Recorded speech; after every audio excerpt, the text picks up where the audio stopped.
What happens when a so-called small African nation signs a $50 billion pact that threatens to upend the global energy order? Burkina Faso's oil and energy deal with the United Arab Emirates is not just another business agreement. It is a thunderclap. A nation the world often overlooked has stepped onto center stage, demanding to be seen and heard by the biggest players on the planet. But this story is about more than pipelines and profits. It is a declaration of independence. For generations, Africa's riches flowed out, fueling foreign empires while its own citizens waited in the shadows. Now, Burkina Faso is drawing a line, no more. The era of dependency and quiet losses is breaking. The era of African command is beginning. To truly understand the gravity of this moment, imagine the world as a grand chessboard. For centuries, Africa was treated as a pawn, its moves dictated by distant kings and queens. Now, with one bold maneuver, Burkina Faso has promoted itself, not just to a knight or bishop, but to a player with agency, foresight, and power. But how did this unlikely deal come together, and why did Burkina Faso risk everything for it? To understand, we need to look back at the forces shaping this historic agreement. This agreement is not only about budgets or new infrastructure. It is about rewriting Africa's place in the world. It signals a new kind of partnership, built on respect, not condescension. Western powers, long used to controlling the game, suddenly find themselves outflanked. Their cozy alliances and secret deals are at risk, shattered by a new reality. Africa is negotiating on its own terms. To appreciate the magnitude, consider the Marshall Plan after World War II. The United States invested billions in rebuilding Europe, not just to revive economies, but to cement influence. Yet here, an African nation is orchestrating its own Marshall Plan, on its terms, for the benefit of its people. For generations, Africa's immense riches fueled the world while its people remained sidelined. Ignore this moment, and the cost could be staggering. Africa risks letting its future slip away, and the world could misjudge a tectonic shift in power. The stakes reach beyond money. They are about dignity, self-determination, and the courage to seize control, even when the opposition is fierce. Western corporations and global institutions dictated the terms. Value was extracted. Poverty, broken roads, and shattered dreams were left behind. The profits vanished overseas, but hardship lingered, staining the land. From shimmering gold buried deep underground to rivers of oil and vast reserves of minerals, Africa's bounty has long been siphoned away. Outsiders set the rules.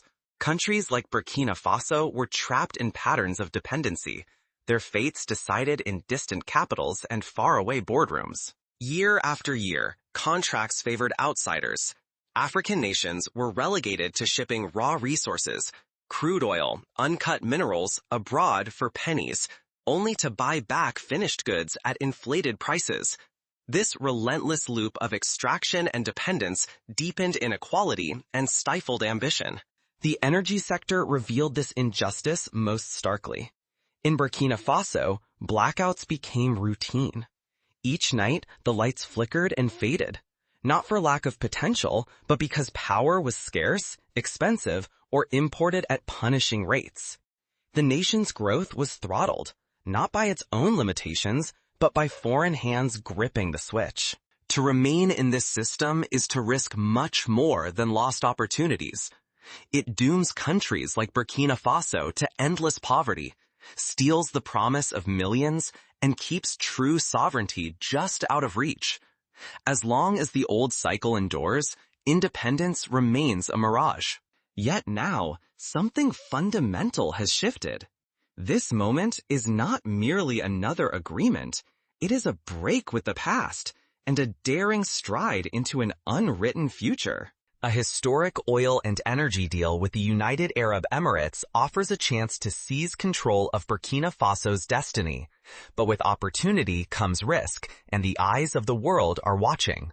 Can a single agreement truly rewrite the legacy of centuries? Look to history for parallels. Consider Indonesia in the 1960s, when its vast oil and gas reserves were controlled by foreign companies.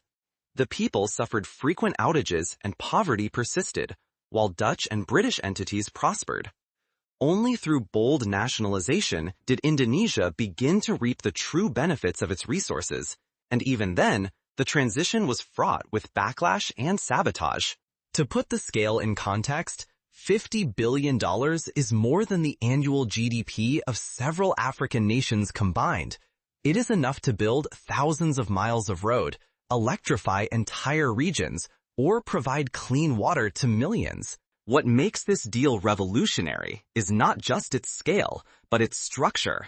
For the first time, profits and power remain in African hands.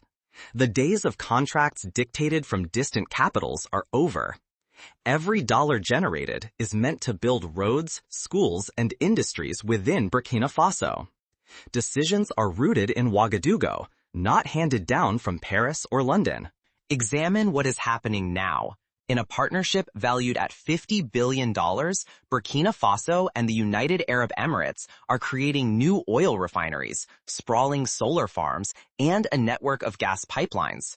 The blueprint goes further, establishing jobs and reinvesting profits directly into Burkina Faso's future. This is not only about energy, it is a struggle over ownership, agency, and the right to decide one's fate.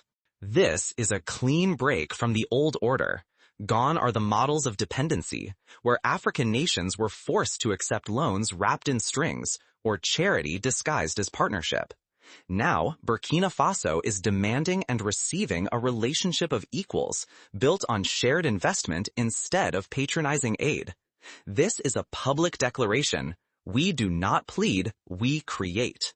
In the 1970s, Saudi Arabia renegotiated oil terms, forming OPEC to set prices and reclaim control. The world economy trembled.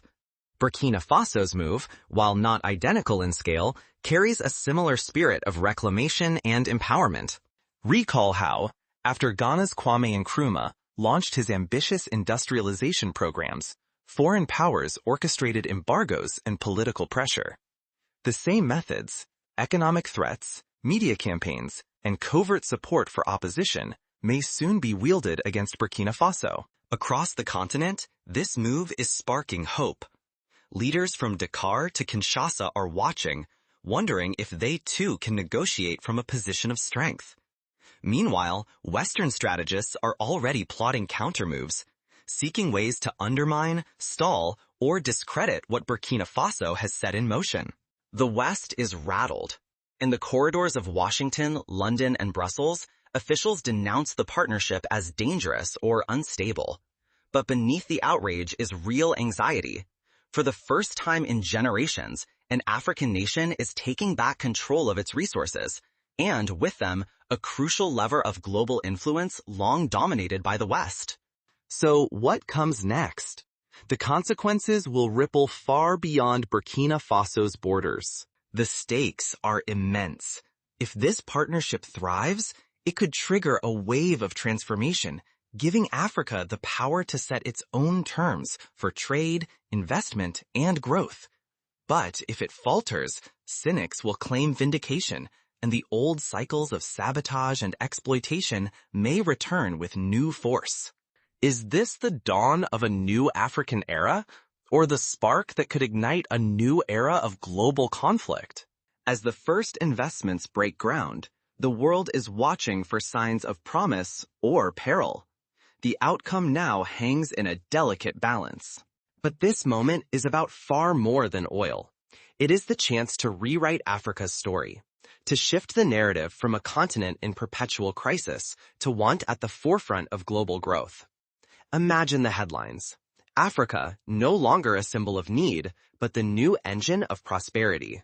Let's imagine a scenario. Mali, inspired by Burkina Faso's assertiveness, begins negotiations with Brazil for a hydroelectric partnership. Niger, seeing the tide turn, explores uranium enrichment ventures with India. The pattern repeats, each nation learning, adapting, and growing more confident. The continent's economic map is redrawn, not by colonial lines, but by ambition and cooperation. As the historic $50 billion oil and energy pact between Burkina Faso and the United Arab Emirates is finalized, the world holds its breath. Waves of uncertainty and hope ripple across West and Central Africa. Neighboring nations, Mali, Niger, Guinea, Senegal, and Congo, watch closely, weighing the balance between opportunity and risk. If Burkina Faso's gamble pays off, it could trigger a domino effect, with each country seeking to reclaim the keys to its own future. For the people of Burkina Faso, the stakes are intimate and immediate. Children who once struggled to study by flickering candlelight may soon learn in classrooms powered by steady electricity. Hospitals that once fought to save lives in the dark could finally offer modern care. Jobs, reliable power, and self-reliance could lift entire communities. A generation may grow up not with the burden of inherited struggle, but with the pride of building a nation's future. To make this vision a reality, practical steps must follow. The government must establish transparent oversight bodies. Local engineers and workers should be prioritized, with training programs to transfer knowledge and skills. Community forums must be set up, allowing citizens to voice concerns and hold leaders accountable. History warns us, moments of hope can be undone by complacency or division. The Arab Spring began with dreams of agency and justice, but in many places, the old order reasserted itself amid chaos.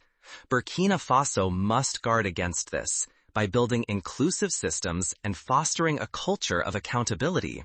Yet, beneath the surface, danger lurks. Internally, greed, corruption, and the lure of easy riches could poison this promise. Externally, old powers unsettled by Africa's awakening are already plotting, seeking to sow discord and undermine progress.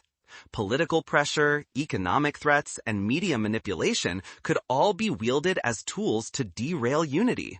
Across Africa, there are instructive examples. Botswana's diamond industry, managed with strict transparency, has turned mineral wealth into public goods, schools, clinics, and infrastructure. In contrast, Nigeria's oil riches have often enriched only a few, fueling corruption and unrest. The path Burkina Faso chooses will determine whether its story becomes one of shared prosperity or squandered potential. Africa's path forward depends on vigilance and solidarity. Progress will falter if nations compete or if benefits are hoarded by the few. Only by standing together, demanding transparency, and safeguarding the gains for everyday citizens can this turning point become a true transformation. The world is watching, but the final outcome rests in the hands of Africans themselves. What comes next will shape not just a nation, but an entire continent's destiny. A revolution is only as enduring as the people willing to defend and nurture it. The stakes could not be higher. The future of a generation and the world's image of Africa hangs in the balance. Will this be the moment Africa claims its rightful place at the global table, or will old forces pull it back into the shadows?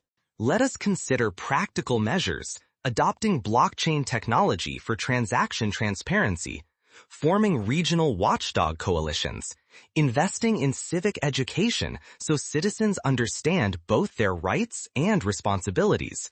These are not mere ideals, they are blueprints for sustainable change. Yet sovereignty is not isolation. True independence is the freedom to choose partners who honor Africa's dignity and ambitions, to negotiate from a position of strength. This moment is about forging alliances on Africa's terms, alliances that empower, not exploit, that build rather than drain. Today, complacency is the enemy. Foreign interests will not fade into history. They will adapt, returning with new tactics, division, misinformation, subtle sabotage. Progress is fragile. Only unity and sharp vigilance can guard these hard-won gains. Every advance risks being erased if the people lower their guard or become distracted by comforting lies.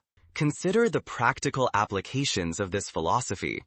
Burkina Faso can establish joint venture boards with citizen representatives, regularly publish expenditure reports, and host annual national progress summits. These measures not only build trust, but ensure that the benefits of the deal are widely shared. Burkina Faso's $50 billion oil and energy partnership is not merely a triumph, it is a weighty responsibility. This deal marks a turning point.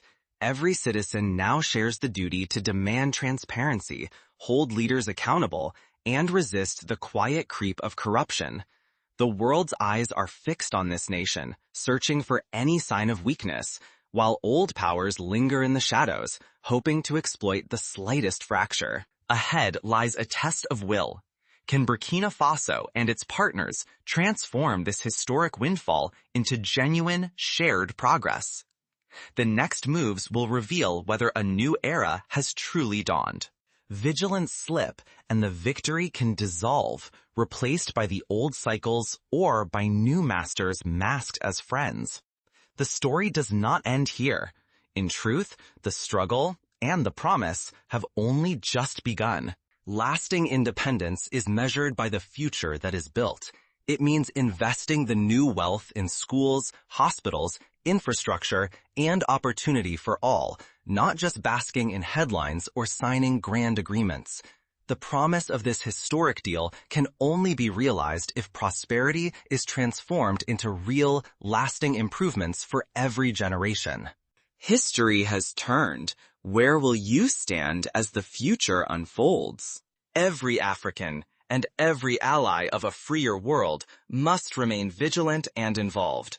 Celebrate the achievement, yes, but also support leaders brave enough to break the old patterns and steer the nation toward authentic self-determination.